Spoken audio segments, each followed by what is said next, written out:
प्यारे बच्चों नमस्कार। आज की इस क्लास में आप सभी का स्वागत है। आज हम कक्षा 6 गणित अध्याय 10 क्षेत्रमिति को शुरू करने जा रहे हैं। इससे पहले हमने अध्याय 9 पूरा कंप्लीट कर लिया है। अगर आपने वह नहीं देखा तो उसे जाके ज़रूर देख लेना, ठीक है। जैसा कि आप सभी जानते हैं कि जब हम किसी अध्याय को शुरू करते हैं तो उसके बारे में हम फुल डिटेल में एक परिचय वीडियो ज़रूर बनाते हैं। यानी कि उस अध्याय में क्या क्या होगा, कैसे प्रश्न आएंगे, किस तरह के प्रश्न हमें हल करने हैं, उन सब के बारे में हम एक परिचय वीडियो बनाते हैं। अब आज हम इस वीडियो में क्या क्या पढ़ेंगे। सबसे पहले तो हम परिमाप के बारे में जानेंगे कि परिमाप वास्तव में होता क्या है। उदाहरण सहित बताएंगे आपको। विभिन्न आकृतियों का परिमाप, आयत का परिमाप, आयत के परिमाप का सूत्र भी हम निकालेंगे। सम आकृतियों का परिमाप भी ज्ञात करना सिखाएंगे। वर्ग, समबाहु त्रिभुज, समपंचभुज, और इसके बाद आपको हम क्षेत्रफल के बारे में पूरी जानकारी देंगे कि क्षेत्रफल होता क्या है, क्षेत्रफल की अवधारणा क्या है, विभिन्न बंद आकृतियों का क्षेत्रफल कैसा होता है, आयत का क्षेत्रफल कैसे ज्ञात करते हैं, वर्ग का क्षेत्रफल कैसे ज्ञात करने, और इन सब को हम उदाहरण सहित आपको आज क्लियर कर देंगे। आप इस वीडियो को पूरा देखना। इस वीडियो को देखने के बाद आपको परिमाप और क्षेत्रफल से संबंधित कोई समस्या कभी नहीं होगी। आइए एक एक करके चर्चा कर। आप इन आकृतियों को देखो। ये त्रिभुज है, ये भी एक आकृति है बंद आकृति, और ये भी बंद आकृति है। अब एक बात बताओ, अगर हम यहाँ से शुरू करते हैं धागे से या तार से इसकी माप करना शुरू करते हैं तो हम कैसे चलेंगे। पहले यहाँ से यहाँ तक नापेंगे, फिर यहाँ से यहाँ तक इसकी माप करेंगे, फिर यहाँ से यहाँ तक हम लास्ट में एस पे ही आ जाएंगे। तो हमें ये पता लग जाएगा कि इसकी चारों ओर की जो लंबाई है, तीनों ओर की, इसकी बाहर की लंबाई कितनी है। क्लियर हो जाएगा हमें। अब ऐसे ही अगर इस आकृति में हम ऐसे चलते हैं और इसके बाहर ऐसे हम धागा लेकर इसकी माप करते हैं तो हमें साफ पता चल जाएगा कि इसकी माप कितनी है चारों ओर की, क्योंकि हम उस धागे की माप देख लेंगे। ऐसे ही हम इसमें भी अगर ऐसे चलते हैं यहाँ से यहाँ तक धागा लेकर, फिर यहाँ से यहाँ आएंगे, फिर यहाँ से यहाँ आएंगे, तो हमें साफ पता लग जाएगा कि इनकी बाहर की माप क्या है। ठीक है। अब इसके जो किनारे किनारे हमने पूरा चक्कर लगाया तीनों आकृतियों में, यह तय की गई दूरी इन आकृतियों को बनाने में लगे तार की लंबाई के बराबर है। तार या धागे की लंबाई के बराबर है। अब ये जो धागे की लंबाई है इसे ही हम परिमाप कहते हैं। क्या कहते हैं? परिमाप। परिमाप का मतलब होता है परि प्लस माप। परि का मतलब चारों ओर, और माप का मतलब मापना। चारों ओर की माप, चारों ओर की माप जब हम कर लेते हैं तो उसे बोलते हैं परिमाप। अब इसके हमारे जीवन में अनेक उदाहरण भी हो सकते हैं। जैसे एक किसान जो अपने खेत में के चारों तरफ बाड़ लगाना चाहता है, यानी कि खेत के चारों ओर बाड़। देखा है चित्र? ऐसे एक इंजीनियर जो अपने घर के चारों ओर एक चारद्वारी बनाने की योजना तैयार कर रहा है। देखो घर के चारों ओर दीवार। एक व्यक्ति जो खेल कराने के लिए एक पथ तैयार करता है। देखो इस चित्र को देखो। तो ये इस तरह के जो चित्र हैं ये हमें क्या दर्शाते हैं? एक परिमाप की परिकल्पना को हमें बताते हैं कि वास्तव में परिमाप होता क्या है। अब हम कुछ उदाहरणों से परिमाप को ज्ञात करना सीखेंगे।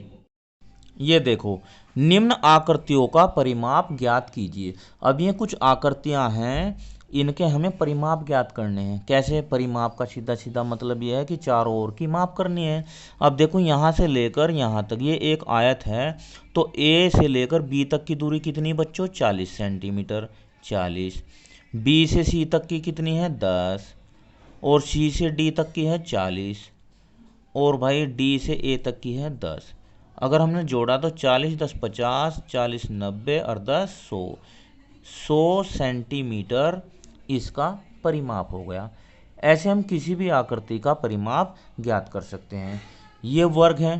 वर्ग में क्या होगा, 5 ही सेंटीमीटर, ये है 5 ही है, 5 है, 5 है, तो 5 5 5 5, ये हो जाएगा 5 चौक 20 सेंटीमीटर आ जाएगा इसका आंसर।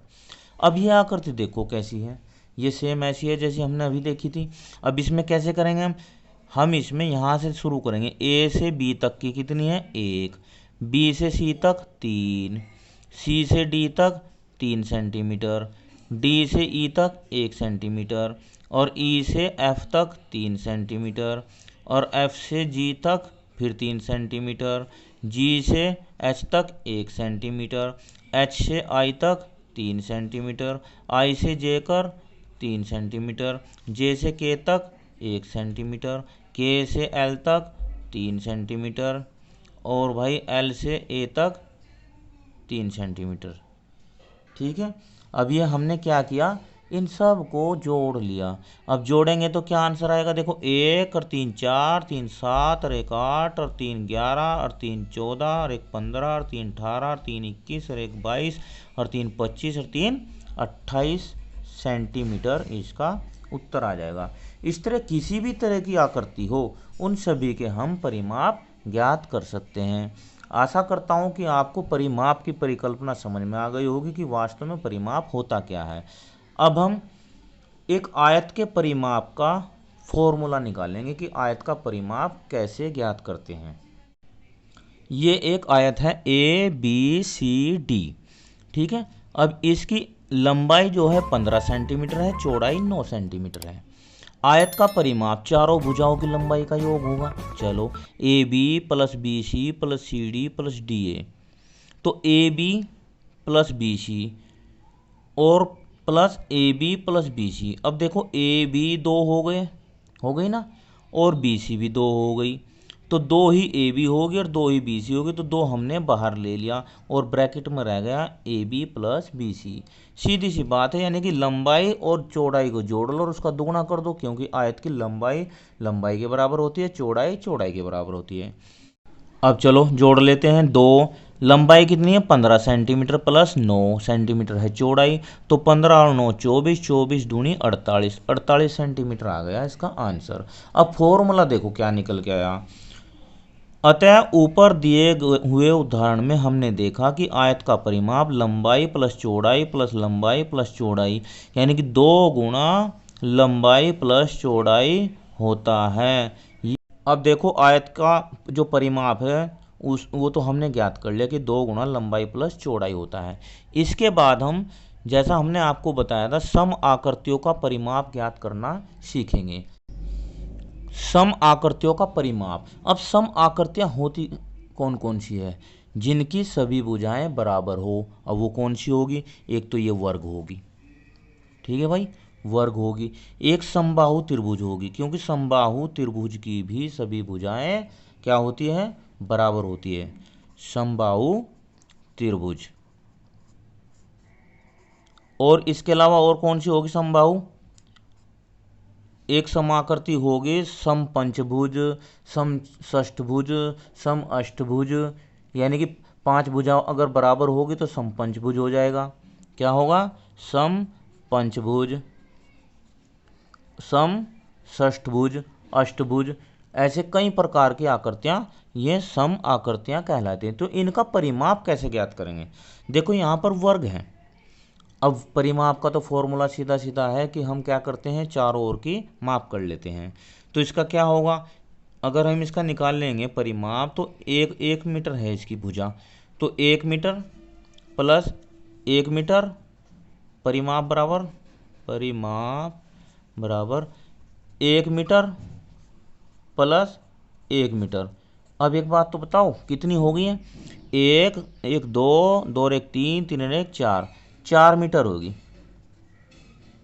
तो फॉर्मूला क्या निकल के आएगा, अब फॉर्मूला निकल के आएगा कि इसका परिमाप जो होता है 4 से भुजा को गुणा कर दो, क्योंकि 1 मीटर इसकी भुजा थी तो 4 मीटर उत्तर आया है। इसका मतलब 4 से भुजा की जो माप है उसे गुणा कर दो, तो वर्ग का परिमाप बराबर होता है 4 गुणा भुजा। क्या होता है, वर्ग का परिमाप बराबर होगा 4 गुणा भुजा, भुजा की जो माप होगी उसे आप क्या करोगे, 4 से गुणा कर दोगे। ठीक है, अब हम समबाहु त्रिभुज और समपंचभुज का परिमाप ज्ञात करना सीखते हैं। तो ये तो हमने निकाल लिया वर्ग का परिमाप। ठीक है, अब इसके बाद इसे देखो, ये है समबाहु त्रिभुज, इसकी एक भुजा 4 सेंटीमीटर की, तो इसकी तीनों भुजाएं ही 4-4 सेंटीमीटर की होगी। अब जब इसका परिमाप निकालेंगे तो 4 + 4 + 4 होगा, यानी कि 12 सेंटीमीटर। इसका फॉर्मूला आ जाएगा, समबाहु त्रिभुज का परिमाप बराबर होता है 3 गुणा एक भुजा की लंबाई। ठीक है, क्योंकि 3 भुजा है तो 3 से गुणा कर देंगे। ऐसे ही अगर हम पंचभुज का निकालेंगे, एक समपंचभुज का परिमाप 5 गुणा एक भुजा की लंबाई। षष्ठभुज का निकालेंगे तो षष्ठभुज में क्या होगा, 6 गुणा एक भुजा की लंबाई, भुजा की लंबाई। अब हम परिमाप के बारे में पूरा कंप्लीट चर्चा कर चुके हैं। इसके बाद हम क्षेत्रफल के बारे में चर्चा करते हैं कि क्षेत्रफल किसे कहते हैं। क्षेत्रफल, नीचे दी गई बंद आकृतियों को देखिए, ये सभी आकृतियां तल में कुछ क्षेत्र को घेरती हैं। क्या आप बता सकते हैं कि इनमें से कौन सी आकृति ज़्यादा क्षेत्रफल घेरती है। ठीक है, अब देखो, ये छोटा वृत्त है, ये बड़ा वृत्त है, तो ये ज़्यादा जगह घेर रहा है या ये ज़्यादा जगह घेर रहा है, ये ज़्यादा जगह घेरेगा। ये छोटा आयत है, ये बड़ा आयत है, तो ये ज़्यादा जगह घेरेगा। ये बड़ी पत्ती है और ये छोटी पत्ती है, तो ये ज़्यादा जगह घेरेगी। ये छोटा स्टार है और ये बड़ा स्टार है, तो ये ज़्यादा जगह घेरेगा।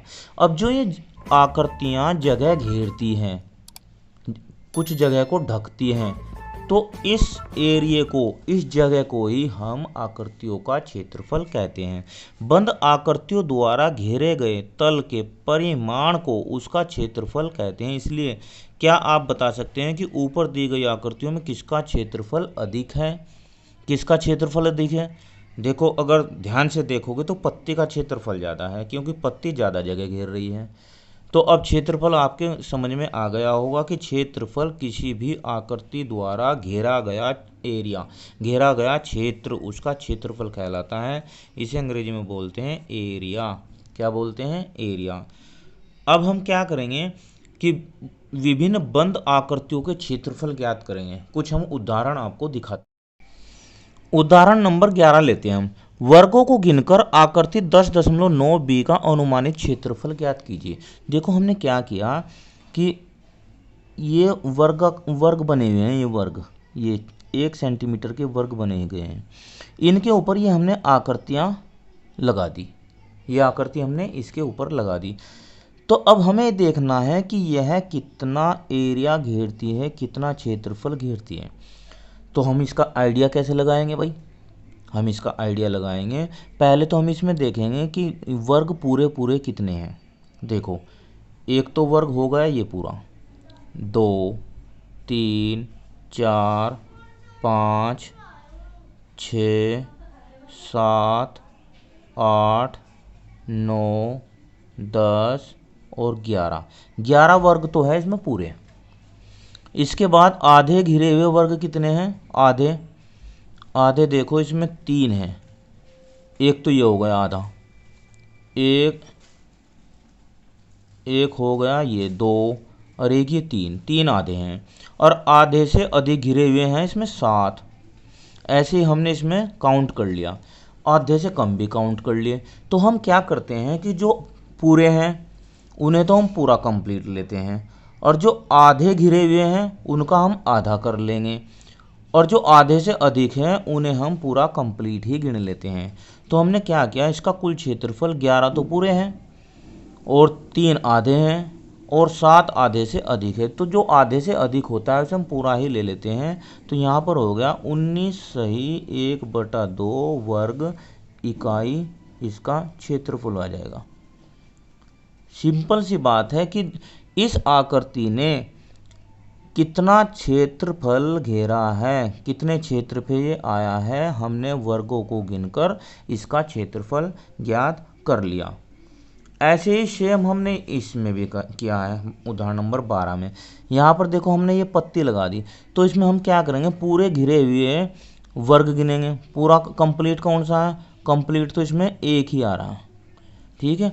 आधे आधे घिरे हुए इसमें है नहीं और आधे से अधिक है इसमें 7, तो 1 और 7 8, इसका आ जाएगा 8 उत्तर। अब हम इसके बाद आयत का क्षेत्रफल कैसे ज्ञात करते हैं और वर्ग का क्षेत्रफल कैसे ज्ञात करते हैं, इनके बारे में चर्चा करते हैं।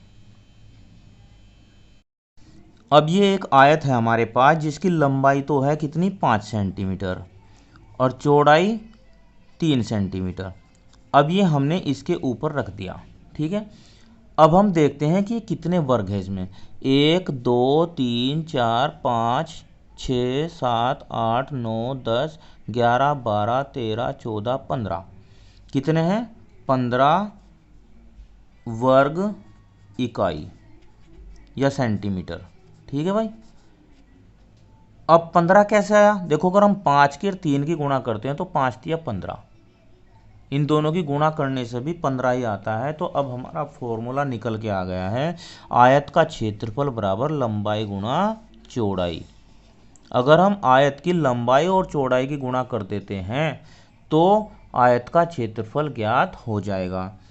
इसी तरह देखो यहाँ पर वर्ग लिया है, वर्ग की चारों भुजाएं बराबर होती हैं, 4 सेंटीमीटर 4 सेंटीमीटर, ठीक है। अब इसके भी आप स्क्वायर गिन लो, वर्ग 1 2 3 4 5 6 7 8 9 10 11 12 13 14 15 16, कितना हो गया 16 वर्ग सेंटीमीटर। अब देखो अगर 4 की हम 4 की से गुणा करेंगे, 4 गुणा 4 भी कितना होता है 16 वर्ग सेंटीमीटर होता है। तो वर्ग का क्षेत्रफल बराबर होता है, वर्ग का क्षेत्रफल बराबर होता है भुजा गुणा भुजा। क्या होता है भुजा गुणा भुजा, या ऐसे हम भुजा की घात 2 भी लिख सकते हैं, और घात 2 का मतलब होता है कि भुजा की भुजा में एक बार गुणा। आशा करता हूँ कि आपको आज इस वीडियो में परिमाप की परिकल्पना, क्षेत्रफल की परिकल्पना क्लियर हो गई होगी। वास्तव में परिमाप किसे बोलते हैं, क्षेत्रफल किसे बोलते हैं, और आयत और वर्ग का परिमाप ज्ञात करना भी आपको अच्छी तरह आ गया होगा। इससे अगली वीडियो में हम प्रश्नावली 10.1 के प्रश्नों को हल करेंगे। वीडियो कैसी लगी मुझे कमेंट में ज़रूर बताना। धन्यवाद, आपका दिन